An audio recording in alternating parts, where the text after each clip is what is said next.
Hey everybody, welcome back to Feedback Loop. I'm Jeremy. And I'm Joey. And this week, we don't really have a fixed hard topic necessarily, but we realize that we've been doing this for 3 years now, which is Wow. kind of crazy, kind of fun. I mean, it would be crazier if we had like 1 million fans or subscribers or anything, and we don't. But it's still wild that like I feel like this is one of the most consistent things I've done in my life, just for like the longest period of time. Same. Other than, having a child for a long amount of time. Yeah, that's not something that you typically just give up on if you're a decent person.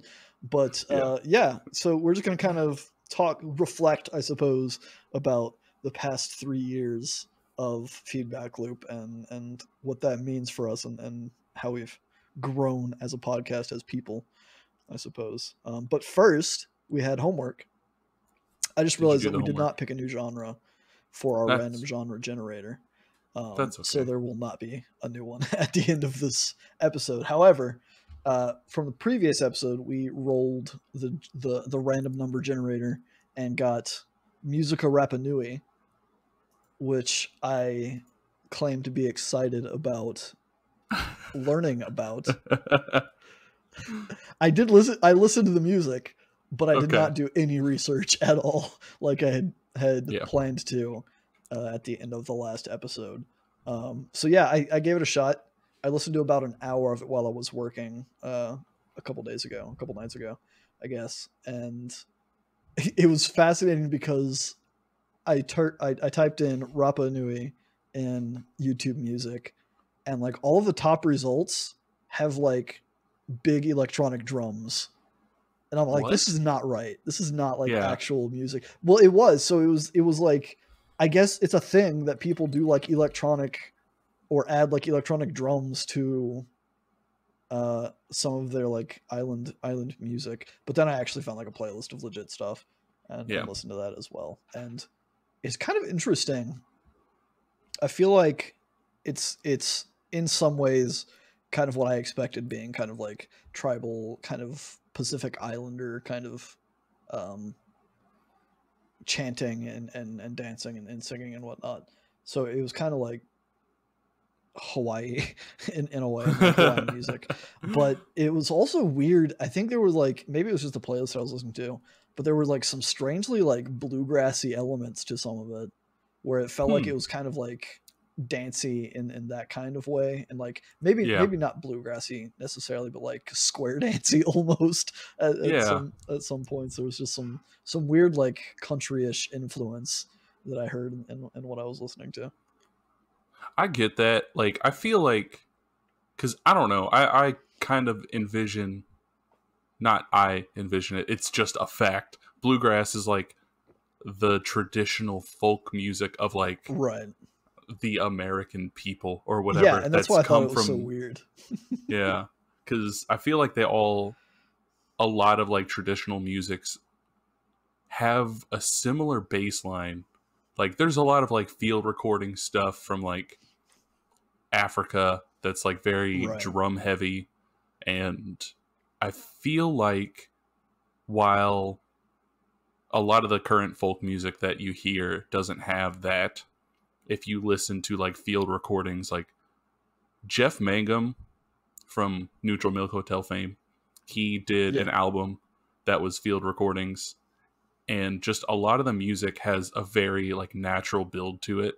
And I feel like a lot of the folk music that you hear keeps that, no matter what like the setting is. Like, there's a lot of like, I don't know, my daughter has been extremely into like Irish folk music lately, which I don't know where it came from, but it's like you can kind of hear the basis of stuff like that. Not comparing Irish folk music to African folk music, but you can feel a very natural like rhythm to it all. Like it was, you can tell where it came from, and it came from people just having instruments sitting around playing whatever came to their mind.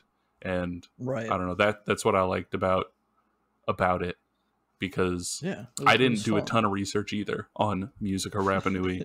I didn't look into like the musical linguistics of it all and like feel like, oh, what did this inspire? Did it like what other musics came out of this area? But it just, I don't know. It's a cool little time capsule. It was a fun little jaunt over the past week or two. We just kind of vibed out. Interesting. Let's some fun trivia. I suppose you mentioned Jeff Mangum, right? Since we're talking about kind of the last 3 years, we did do a Neutral Milk Hotel album, in the Airplane Over the Sea, which I really loved. It nailed the vibes perfectly. That episode was recorded in September of 2020. Yeah. Which is wild. That was our 24th episode. And that feels like it was just last year. It really does. And it's nuts because, so when we first started, I was living in a duplex that we rented, and our first few episodes were done in that duplex live, it was only like our first 3 or 4 episodes. Yeah. But whenever we were recording, I think the Dark Pop like arc, and then it went into the Elephant 6 arc that we did. Mm-hmm. We were still moving into the house that we bought and I'm currently living in. And I just remember, like, I didn't have anything in my office. It was still a weird, different, like, yellow color. I think it was like whoever's lived here before, their daughter's room. And it was like, so everything just had this weird yellow tint. And that episode was so fucking long. It was like 2 hours or something. And just spending that amount of time, I could have spent forever, but like it felt like I entered a weird liminal space whenever we were doing that episode, where I was just like going on and on and on about Neutral Milk Hotel, and like the walls were that yellow, that shade of yellow that you see in like those pictures of the back rooms. I don't know if people out there are familiar with the back rooms, but it's like a creepy story about like weird hallways and everything. But it felt like that, like looking back on it, I feel like I was like, I don't know, just some madman raving about a band that I really liked. I'm so glad that you have such a like vivid and interesting story and memory associated with that, because that's so wild that like that so much has changed even since that episode. Yeah. Right. I mean, we have video up for ourselves now, so like we can see each other. I don't think we did at that time. No. But I don't think I've ever seen the old version of that room or your house at that state. So it's kind of like fun, just knowing that you have such a vivid memory of that one episode.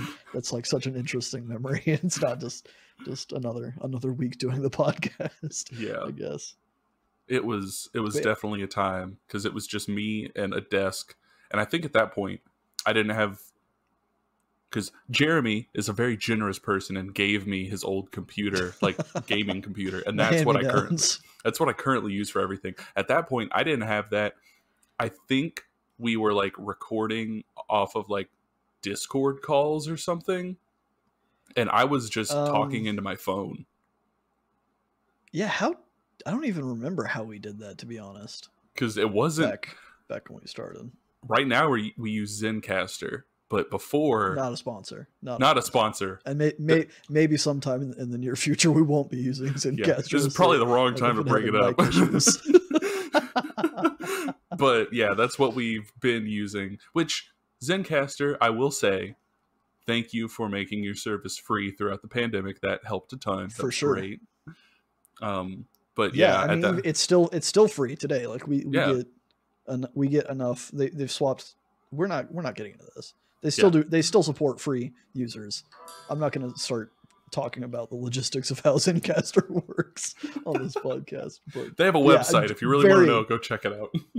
Yeah, very grateful that the service existed in 2020 and remains existing today.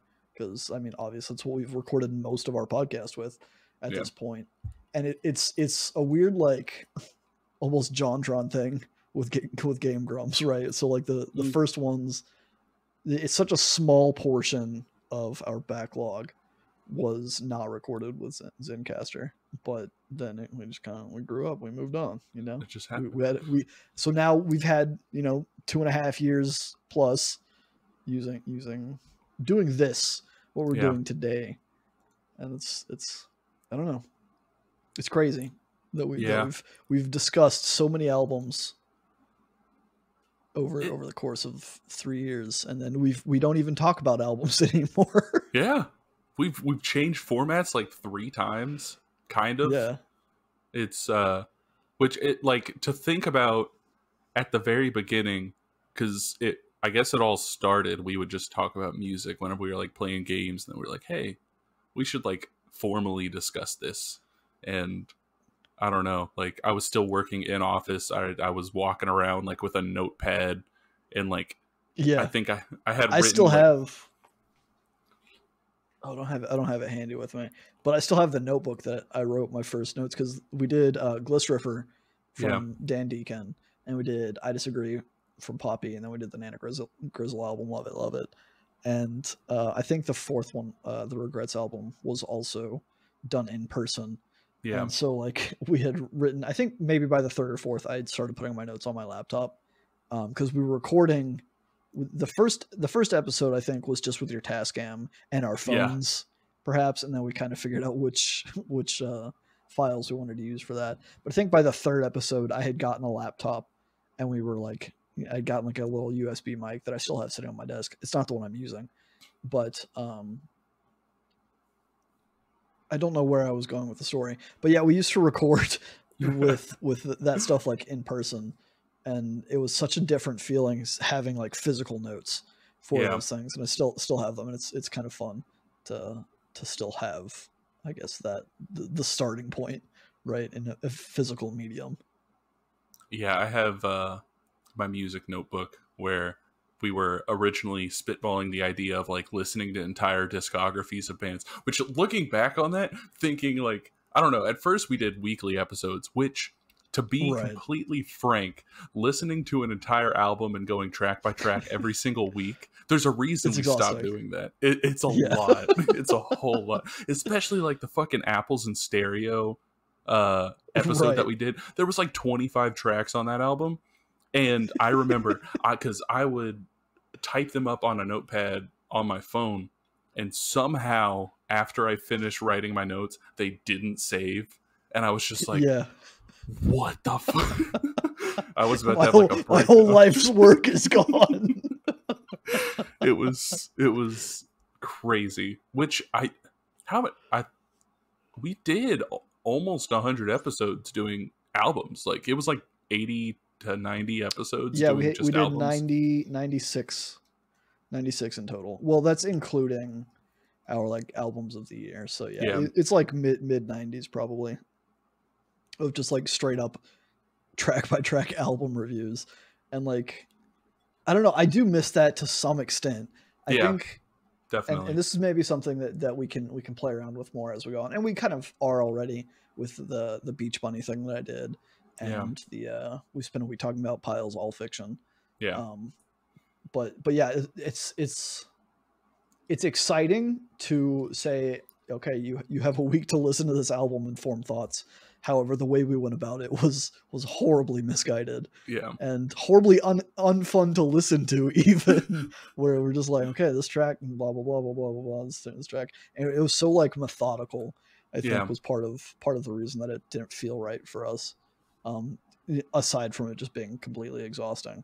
So I do think there's still merit in doing discographies, even maybe do an episode or two about a certain band's discography or something. I mean, we've teased a bit about Paramore, right? At some point we'll probably talk about Paramore's discography, but it won't be in a very like structured way, I suppose, or overly structured way, I should say. It's important to have structure for sure, but I feel like we kind of like we were maybe too worried, or I at least I feel like I kind of forced a lot of the structure and a lot of the organization around it all to happen at the start. So maybe that was just me being overzealous and thinking, okay, we need to have our shit together if we want to do it. And here we are 3 years later, still don't have our shit together, but you know. But we're more comfortable with it now.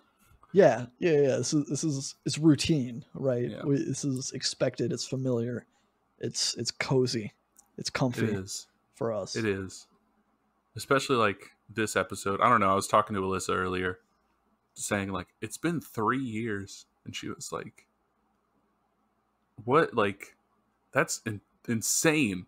And I was like, "Yeah, we still don't have anybody listening to us." And she was like, "Maybe you'll be like Van Gogh one day." And I was like, yeah. So in like 60 years when I die, oh god, 60 more years. In 60 years when I die, like people have fucking years of content to not listen to, or like they'll go back and, which I don't know. I think about that sometimes. Like, if, not saying that this is the reason, I don't know. I feel like we're probably on the same page. I don't do this to like get people to listen, which it would be great, and it's probably a good goal to have.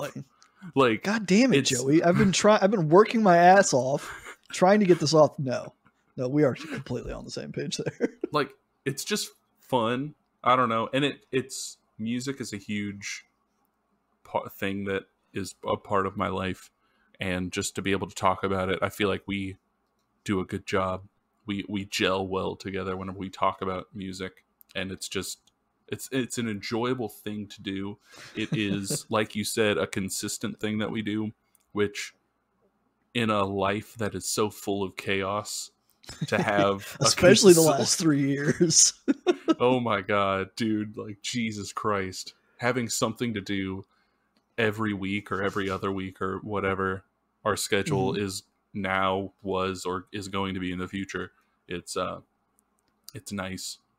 And I mean, I'm listening to music anyways, so want to talk about it. Right, and I think it helps that like we're both passionate about music, and so it's not a topic that we have to like overanalyze or think to death, right? We just kind of talk about like, oh yeah, like we're familiar enough with the subject matter, even if we haven't heard an album, like we have the vocabulary, right, with which to describe sounds that we've kind of grown accustomed to, and obviously our personal rapport, right, where we do gel to some extent, having known each other for so long at this point. God, we've known each other over like 12 years now. Yeah, it's been a long time. Technically. Yeah. It's been a while. It's been a wild ride. I'm just looking back over the list. I have the albums that we've discussed because I still have that spreadsheet. Oh, you know what's even more fun? Podcast names that we didn't go with. Oh my god. Yeah, let's do that. What was my god. What, you can hear one if you listen to our first episode. Yeah, the first What was it, Charismatic Tunes or something? It was Charismatic Tunes, for sure. And then, so we have Feedback Loop was 4th on the list, I think. 4th on the list. Charismatic Tunes was the 2nd. It's a horrible, I actually don't think it's a horrible name, but it's not, I don't know, Charismatic Tunes. It doesn't make sense. It doesn't mean anything. Yeah, it doesn't make sense. Like, what is it supposed to mean? Like, I think it was just like charisma because we're talking, and then tunes because we're talking about music. So like it was there, and then there's no tie to anything else. Yeah, it doesn't mean anything. And then there was something that I thought was fun, and I kind of leaned into. I have 2 suggestions on the list, one of which was Discovery Disco, which is like, okay, disco's fun, but disco's also short for discography, and then we're like discovering new music, and that was kind of the intention. So I was like, okay, we could shorten this to disco as like a shortcut because it's Discovery Disco or whatever. And then right under that, I have Discovery Discography Discussion, and then it says we could be called the 3D Podcast. Yes, which I think is very funny. Shit. And then feedback, we have a few riffs on that, right? We have new feedback, finding feedback, feedback finder. I think Feedback Loop works though. I like a lot of these. Yeah. You know, maybe one day we'll change our podcast name, and I won't put this on you. We both can go through every episode and just edit the title at the beginning. Just like, hey guys, for sure. I'm Jeremy. Welcome back to Discovery Disco. Yeah, exactly. We'll replace it because I see that our next title is maybe arguably the best one on the list. Jamming with J&J. Yes, I remember that one. Oh my god. I feel like it's like a radio show. We need to have sound effects in here. We tried sound effects. We did at some point, didn't we? I think I had an air horn button for one week. Yeah, you had. I don't know if it was on your phone or what, but I think it might have been when we were in person. Or was that? No. It was not, because I'm pretty sure it was with Logitech's software for my keyboard. Oh, okay. That I had like sound samples, and then we also had what? Go ahead. You did. No, you did. You did do it through Logitech, because I do remember now. Like you were playing all these sound effects before we started recording, and you were like, "Is this too loud?" And the air horn was like, "It was very, very fucking loud." I think I actually edited that to be like quieter in the episode or something, because it was so fucking obnoxiously loud.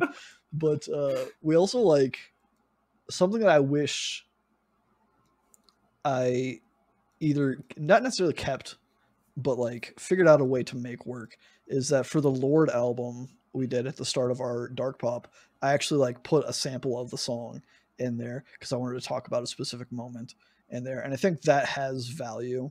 I think litigiously it's a little trickier for us to do because we'll get copyright stricken, which on YouTube isn't a big deal because they don't like mute you or anything. They just say, hey, you can't monetize that. But guess what? We're not monetized anyway. We're not making money anyways. Right. So I feel like maybe that's something that I might try and revisit at some point. Maybe if we find a different recording platform that would maybe support that better, or maybe just something as simple as getting a mixer or something to feed in. So that way we could both be on the same page and listen to the same thing at the same time and also record it. Just to give context to things if we do talk about a specific song or moments in songs that we really enjoy. So I think that was a plus. That was a cool thing that we tried. Another plus, I think we used to have, at least, which maybe we put too much emphasis on it, but like we used to discuss album artwork pretty heavily, at least at the beginning, because whenever we would do track by track, like reviews or whatever, we would at the beginning talk about the album artwork and how after listening to it, if it impacted or if it made sense or whatever. And I feel like, I don't know, depending on how heavy we go into it, because album artwork, when you have a legitimate album that's actually crafted to all be an album and not just a list of tracks, it's like, it means a lot. So that can definitely add something to it. But yeah, and I think there's a discussion to be had maybe for a different episode, just about like album artwork and how that affects like what we listen to, right? Because I mean, back in the day, album art, you know, as you're perusing a record store, right? You see something that jumps out and you say, hey, that looks cool. Let's try that out. Having not heard it. Nowadays, it's all digital, but I think there's an advantage to that in that, like, it still jumps out at you if you're like browsing music services, but there's also the ability to like have art for singles and stuff that hasn't traditionally happened in the past. I mean, I guess to some extent they would literally print singles, right? And they would have album art for them. But I feel like it's just so easy for people to throw up a single on the internet now and have some cool art with it. I agree. I like, I know sometimes I rag on the current state of music, but I like it. I don't like the oversaturation of it all, but I like the convenience of it all. I like the ability of anybody, anywhere, to be able to put out music and all that. And I like, as much as like single culture in, I guess, the pop area, I don't necessarily care for it, where I feel like it's like taken away the value of albums, where people are just like, I'm going to put out an album simply so I can have the singles come off of it and not put an album together and work to make it make sense. But like, I do like cool single artwork, or just singles that aren't on an album. And it's just like, hey, I made a song, doesn't necessarily fit on the album, but I like it. So here you go. Yeah. And a lot of those end up being like B-sides and bonus tracks and stuff. Tyler, the Creator's new album, new, in quotes, album, latest album, I guess he released a deluxe edition that had some B-sides. So like that stuff can still happen too. And I think those are also kind of fun to analyze and talk about, the distinction between normal album, quote unquote normal album covers, and then their deluxe variants or like variant covers. I think we can have a lot of fun talking about different variant covers at some point. But yeah, so that is fun, and I think depending on how much work we want to make of this, right, we could even like start showing album art in the video episode if we start doing that kind of stuff. That would obviously require a little bit more editing, but not too much more. Maybe if it's just the thing. But yeah, there's right. That's still art. Yeah, for the whole half an hour episode. But yeah, I don't know. We had a lot of like interesting discoveries, I think, because after we started the podcast, right, where we were talking about albums that one of us was familiar with and wanted to introduce the other person to, which I think is great. I think I still like listen to a lot of those albums, and it worked well because one of us was already like well versed in it and passionate, and they had something that they wanted to talk about with it. But we also like entered this weird era where we were trying things that neither of us had heard, and that ended up in some interesting results, like Colin Carmona I had never listened to. We did the Sunset Kings, right? Yeah. It was just some random person was like, hey, like check out our music, and we're like, okay, yeah, sure, why not? And then we talked about that one week and stuff like that. But yeah, I don't know, there were interesting things that came from it, but also unfortunately the realization that sometimes we just don't have enough to say about an album or enough positive to say about an album. So that's kind of why we shifted to the more casual, I guess, formats of not going into as much detail. Not that we need anything positive to say about. You say not have enough positive. Remember that Hell review that we had, Jeremy? That is a permanent feedback loop meme at this point. It's one thing if I'm shitting on something that you like, but when neither of us are attached to something and neither of us really liked it, then that doesn't make a good episode, right? That's not a good conversation where we're both just like, it was okay. True. Or like, I didn't really like it. Track after track Which after is almost track. Worse than hating it. It is. Like, it is for sure. Like, at least I think if you hate something, you have. It's like polarizing. It should be one way or the other. It shouldn't be right down the middle, because that's just bad. I would feel much better if I released something and people were like, "That's fucking terrible," and here's a long list of reasons why I noticed it's terrible. It's like, well, you paid enough attention to notice, rather than have somebody be like, it made literally no impact on my life. Because at that point, like, there's a respect thing going on, right? Where they're like, hey, like, I really like music and I'm really passionate about these things in music, and your music does not meet any of that, or yours does stuff that is counter to that.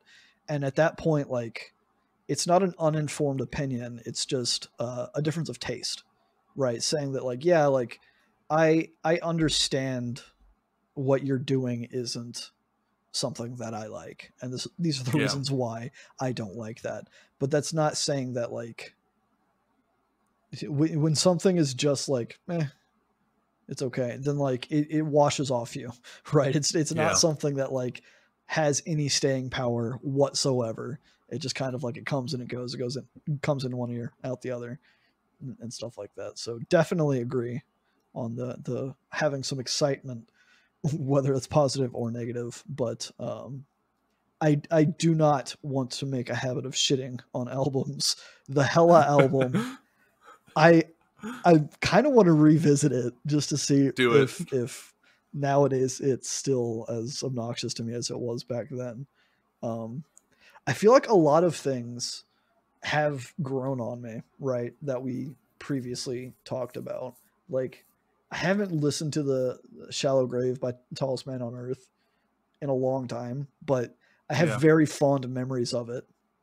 And I don't think that I was necessarily negative back when we recorded it, but I don't think I was as warm to it as I am now. I think that I guess with time, right, memories grow fonder as you forget the more jarring negatives, and I just kind of focus on the warm fuzzies. So that makes me think about something. I don't know if we've talked about it before, but like missed opportunities where like I feel like I've recommended the wrong album several times. For sure. And Tallest Man on Earth is one of those. I feel like I should have recommended The Wild Hunt instead of Shallow Grave.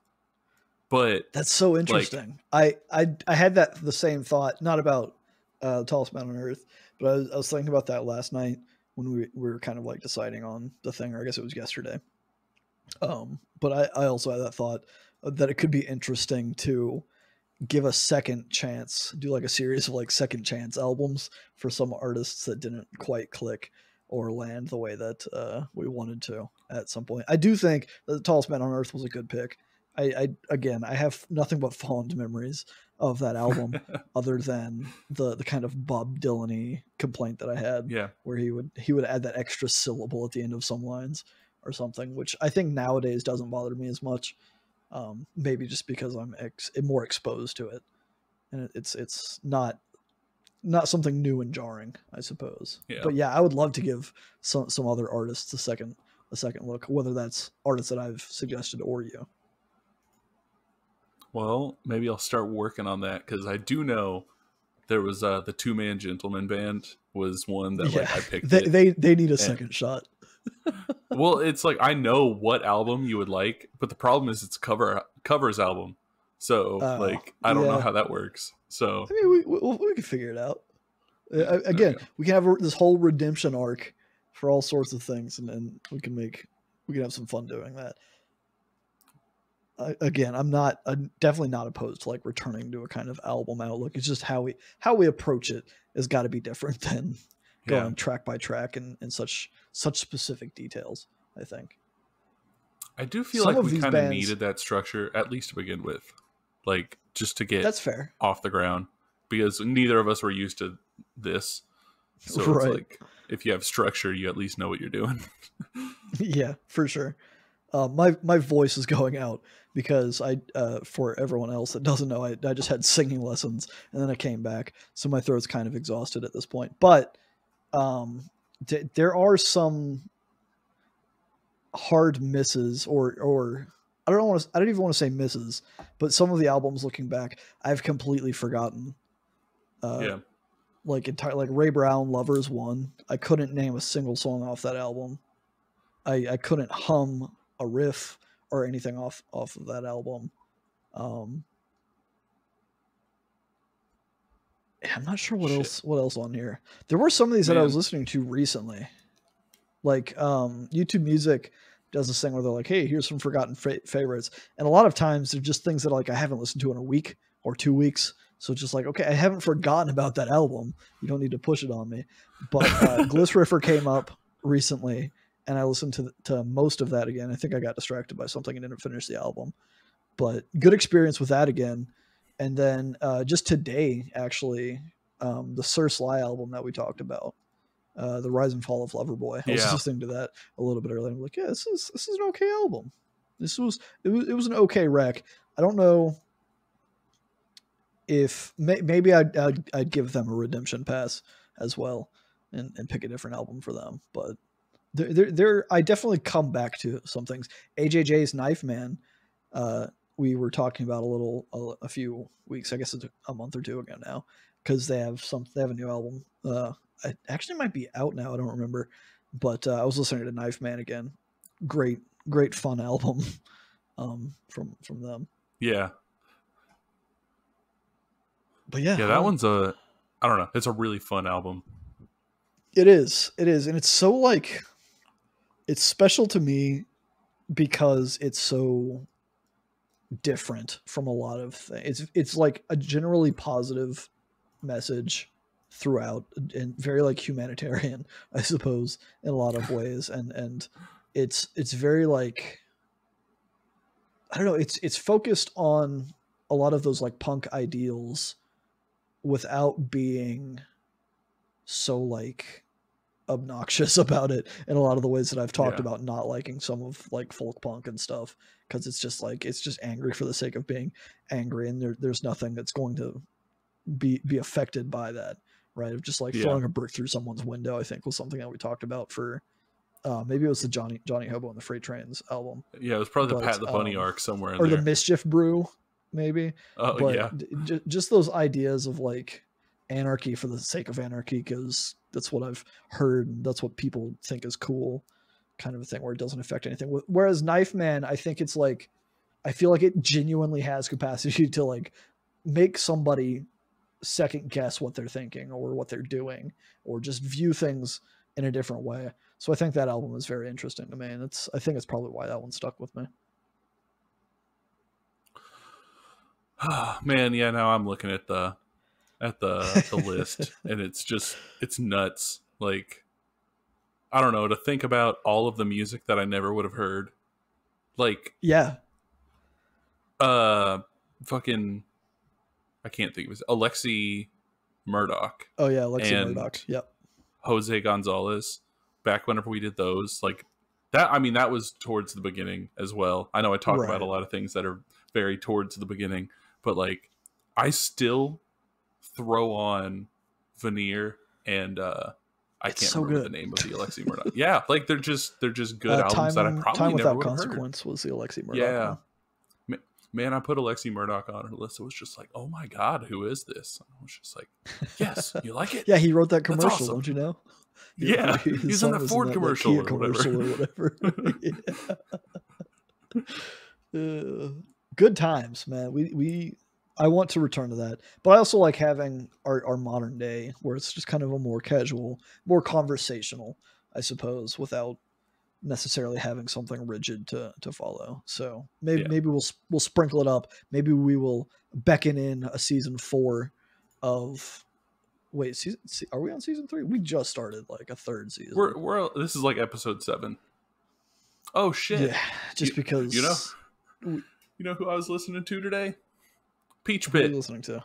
I started listening to Peach Pit again. Yeah, hell just because, like, they released an album this year, I think, sometime, a new album. Yeah, they popped up on my Spotify, and I was like, you know who I haven't listened to in a little bit? Because Peach Pit was one of the bands that I'll come back to. Japanese Breakfast is a band I'll come back to.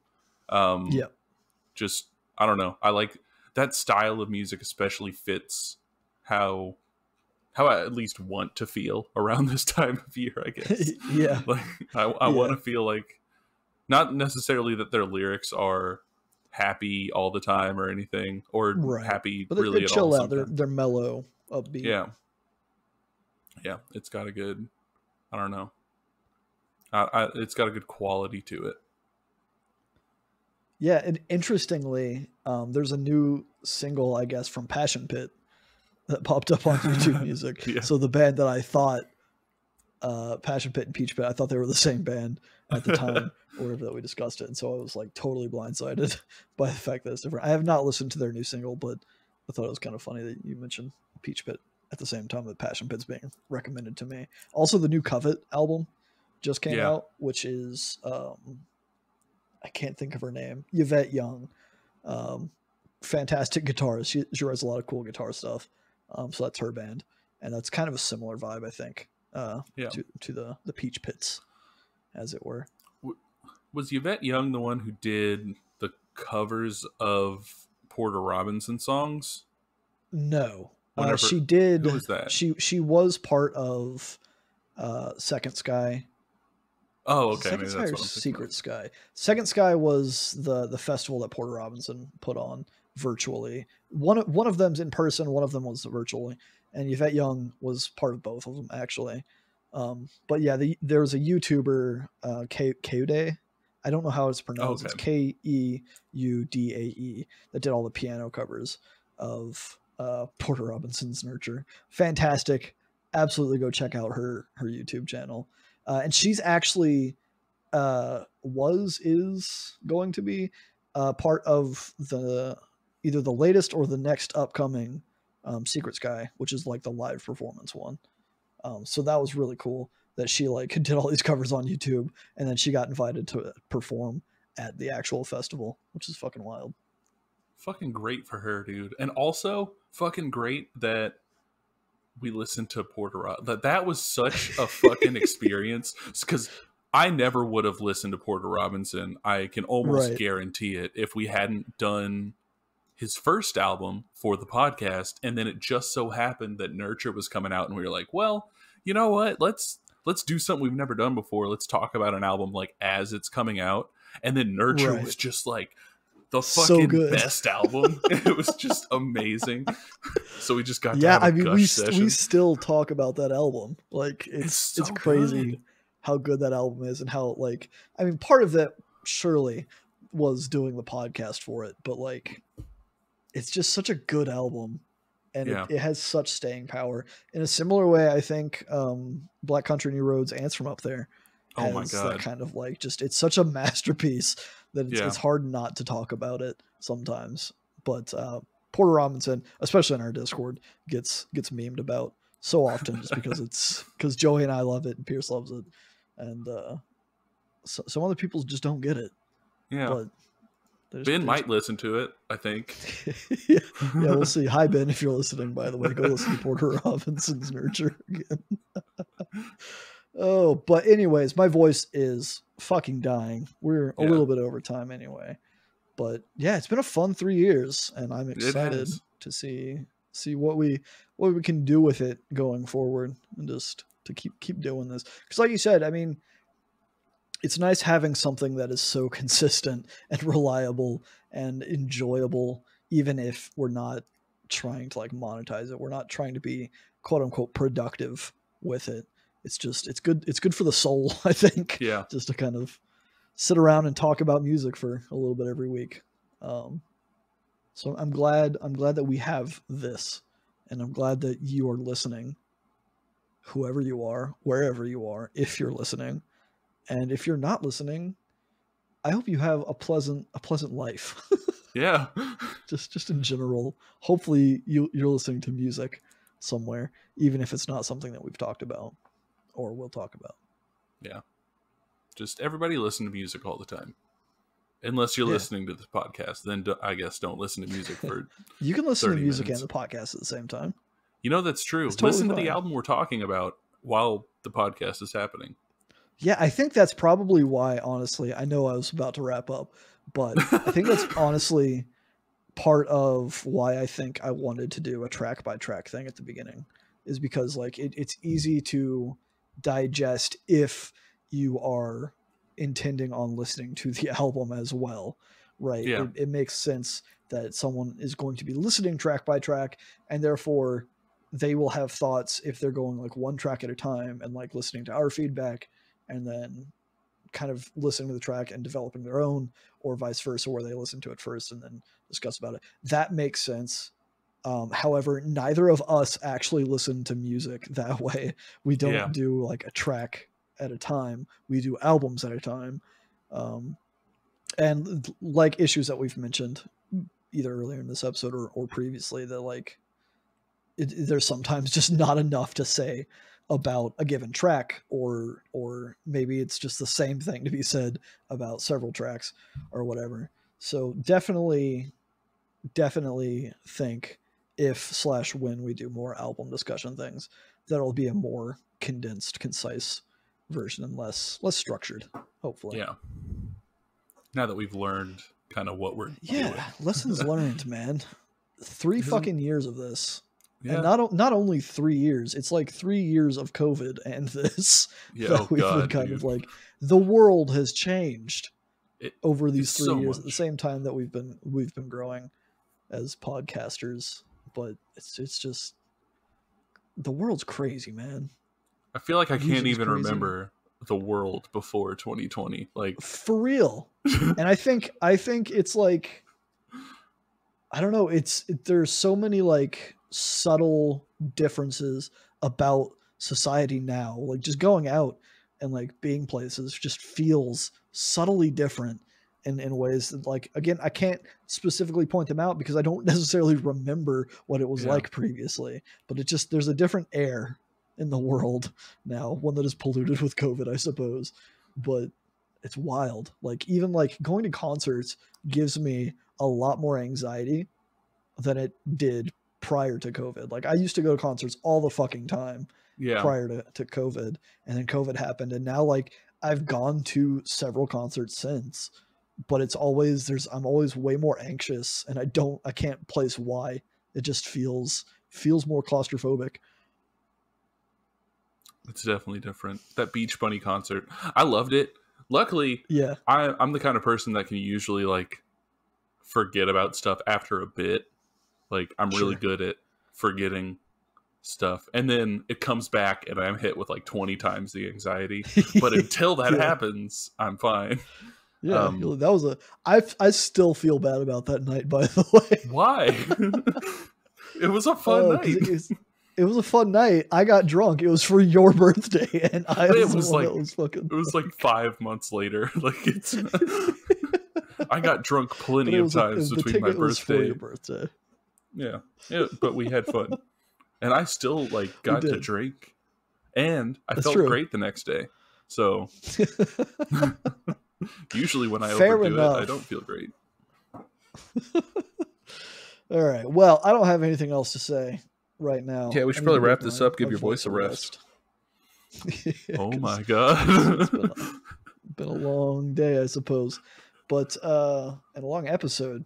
So I guess if you guys have any suggestions for albums to listen to, or even just general feedback on the podcast, right? If you have ideas or suggestions, things you want us to try, we're all ears. I mean, we don't have a huge following, and that's not necessarily a concern to us.